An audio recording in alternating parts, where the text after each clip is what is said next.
Guinaifen is the happiest character that I have ever seen in media. Throughout my chronically online life, there have been many things that would make me happy temporarily, but luckily for me, Starbell Yoimiya is forever. This fire-obsessed Nihility character is the sole reason Topaz and Numby were a hunt unit. I'd also say that we finally have a dedicated burn unit, but almost every fire unit does that. What matters most of all is that she is just so damn cute. Like, look at her. Oh my god.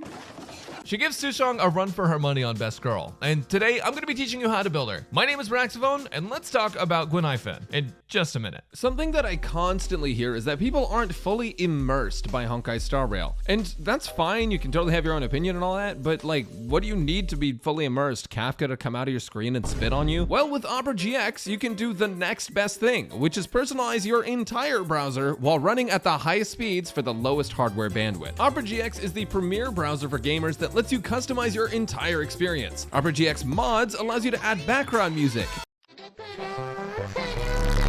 change keyboard sounds, themes, and colors in your browser, wallpaper in your browser as well, and have custom tab opening and closing sounds that you'll never hear if you're like me. If you're watching something and you don't want to let the world know, especially while you're working on school or a day job, Opera GX has you covered with its pop-out video feature that can let you overlay a video on other computer tabs. And of course, this applies to things like anime and your favorite TV shows. Opera GX also has an import tool that can help you quickly import all of your settings from your previous browser, making it easy to swap over and give it a try. Opera GX may not be for everyone, but if you're watching this video, you might like it because you can make it themed after your 2D wife, and it's only a matter of time before someone makes a Guinaifen Opera GX mod for you to enjoy and mask your gacha addiction with. Try Opera GX using my link in the description and pinned comment, and thanks to Opera GX for sponsoring this video. Give it a try.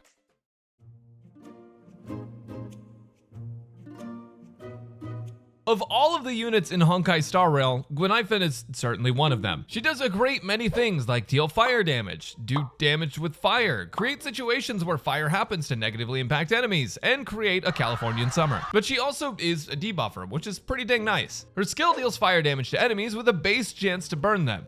That's it. Her basic attack deals fire damage to an enemy.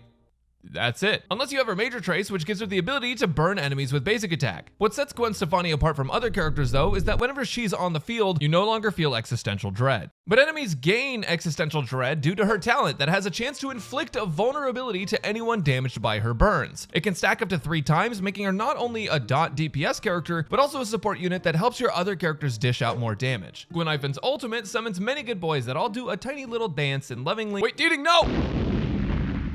If enemies were already burned, they'll take an extra hit of damage based on a portion of that burn dot. With that said, every time you use their ultimate, you're blowing up puppies, so I recommend you go the pacifist route and play a better game like Final Fantasy XIV. Guinaifen has 2 other major traces, one that gives her a 25% advance forward at the start of battle to get her burn rolling, and one that makes her deal 20% more damage to burned enemies. Overall, her main value is from damage over time, debuffing enemies to make them take more damage, and being the cutest damn character in the entire game. And to get that value, you'll need to level all of her traces, but you can focus on talent and skill first to get more damage and a better debuff for your teammates, with her ultimate coming next and basic attack last. Oh, and her technique deals damage 4 times, each one to a random single target enemy, and all of them have a base chance of inflicting her vulnerability on them. With a little effect hit rate and break effect in her traces, she's clearly not meant to be the main powerhouse of your team, but that's not gonna stop you from putting her in every single one. I mean, just look at her, how could you say no? But first you'll need to know how to build her, so let's get right into it, right after her eidolons that I almost forgot to write into this video.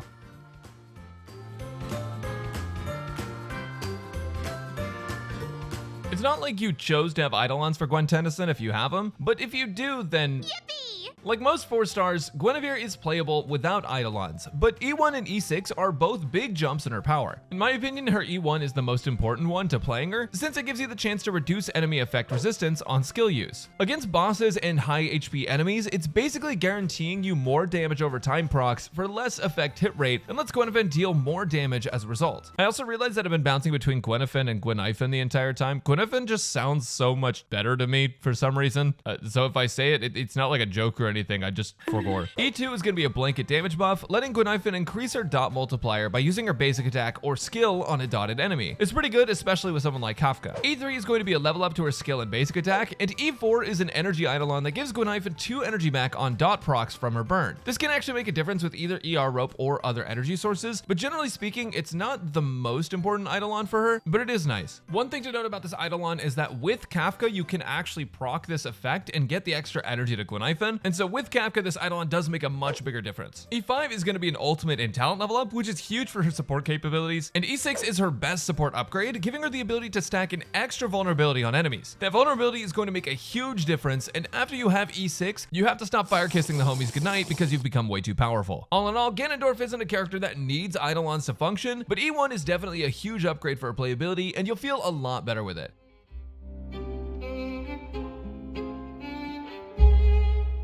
Things are a bit awkward for characters that deal damage over time right now because there's not necessarily a set that's dedicated to that archetype. For now, your best relic set is Kafka. Not that Guinaifen cares about any of that since there's not a single thought behind those eyes. For now, her best options are the 4-piece Firesmith set or mixed 2-piece sets that give fire damage, attack percent, speed, and even break effect if you're feeling spicy. For planar sets, you want to go with Space Healing Station since it gives a big attack buff and damage over time can't crit. With that said, if a set that focuses on damage over time comes along, that will probably end up being her best option. For her main stats, you'll want an attack percent body, speed or attack boots, fire damage sphere, and an attack percent rope. She doesn't need energy regen. Trust me, she already has more than enough energy. One thing to note is that because she has so much fire break, you can actually use a break effect rope if the content is right. But generally speaking, attack percent is just a safer bet, especially if you're gonna play her in a Kafka team. Because she has a base chance to afflict enemies with burns, if you want to make the most out of her, you'll need some effect hit rate in the hardest content. At E0, sometimes you can need up to 60% to have consistent procs, and that is a lot of effect hit rate. She gives 10% from her traces, and a lot of Nihility light cones have effect hit rate on them. I wouldn't usually recommend effect hit rate on her body unless you just don't have effect hit rate substats at all, and honestly, once you get to Eidolon 1, you can start running around 20% effect hit rate instead. Speaking of substats, focus on effect hit rate, speed, attack percent, and break effect.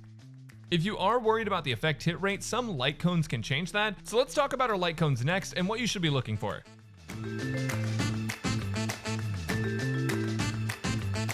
Light cones are a little bit strange for the Lord of Cinder because you'd think that the light cone that features her in the art would be her best one. It's called Subscribe for More, and it's what you should do if you're enjoying this video. But unfortunately, that's a Hunt light cone, and Guinaifen is Nihility, so you're not going to want to use it. Guinevere's light cones are almost identical to other dot characters like Sampo, but the main difference is that Guinevere isn't a rat that shows up in all my polls. Generally, I'd recommend going for the Herta Shop Light Cone Solitary Healing since it gives break effect and dot damage, and it's free to play accessible. It would be nicer if it had effect hit rate, but this light cone is a free to play friendly option with solid effects for Guinaifen. With that said though, Incessant Rain is hard to beat since it gives effect hit rate, crit rate under the right conditions, and also can debuff enemies to increase the damage you're able to dish out by your whole team. Patience is all you need is decent for her because of the damage increase, and speaking of damage, Good Night and Sleep Well is absolutely disgusting at S5 for a 4-star. If nobody on your team has it yet, Resolution Shines as Pearls of Sweat is great for the debuff, and lastly, if you're struggling for effect hit rate or playing Guinaifen at E0, using before the tutorial mission starts, In the Name of the World, or Eyes of the Prey will be a great option for her. A lot of the Nihility light cones are pretty solid, and there are some pretty good free-to-play options if you're not using them already on your other Nihility characters like Kafka and Silverwolf. Speaking of other characters to play with Guinaifen though, let's talk about our teams next.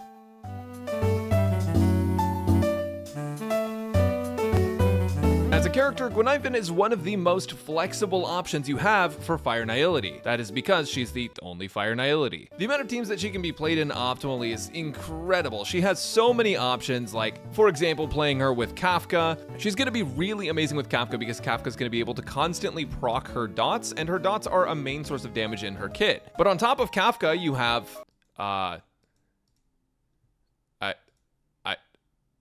that's it, it's just Kafka. She just is mostly focused on the dot niche as of right now, and dots are mostly enabled by Kafka. You can do some fun simulated universe stuff with her, but if you're looking for optimal play, Kafka is going to be the best partner for her no matter what. But with that said, her vulnerability that she can apply to enemies is helpful in most teams generally speaking, and anywhere where you could put Asta, you could also put Guinaifen there just to fill that fire slot. For a Kafka team example, you can play Kafka, Guinaifen, Sampo, and Lynx if you're looking for some 4-stars. You also have the option of Lukac and any other supporting units that can keep you alive on their own. That's going to be Fushuan, Locha, and honestly any character that can really solo sustain a whole team. One team that I did try actually features Topaz, Guinaifen, Asta, and Lynx, and the idea here was to give some attack buffs to both Topaz and Guinaifen and use this team to just obliterate enemies that have fire weakness. The problem with this team is that it sucks. Don't use it. It's not good. When you're looking to play Guinaifen, just look at whatever teams you would normally run Asta in, and if your Asta is occupied or if you just really want to play the really cute Genki firework girl, put her in in there instead. I can't promise you it will be as optimal, but she does accomplish a similar thing to Asta in terms of fire break. She puts out some solid damage on her own, and that vulnerability is really clutch. But mostly she's in Kafka jail,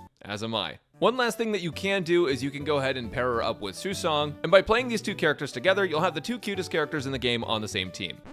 Yo, post-editing Brax here. I realize I did her a bit of a disservice when I was talking about our teams, because I do think that her vulnerability does make her kind of a shoo-in for Silverwolf against fire weak enemies. The idea is that Silverwolf is a single target unit that's going to be a defense shredder, and applying a vulnerability to an enemy isn't exactly the same thing, but conceptually Guinaifen does fit for a role of increasing your team's damage and being a debuffer rather than a buffer on your team. This means that characters that attack very frequently and would normally use up buffs very quickly don't necessarily have to worry about that with Guinaifen, because you're actually applying a debuff to the enemy that's going to increase their damage taken. So I do think she's actually a pretty dang solid unit, and you can go ahead and shoo her in for someone like Asta for fire break, but you can also put her in for Nihility characters like Pela and Silverwolf as well. If you think Star Rail Yoimiya is also the cutest character they've ever put in this game, and probably will always be for the rest of time and eternity, make sure to like the video and let me know down in the comments. And if you disagree, don't let me know, because I don't care about your opinion, because it's wrong.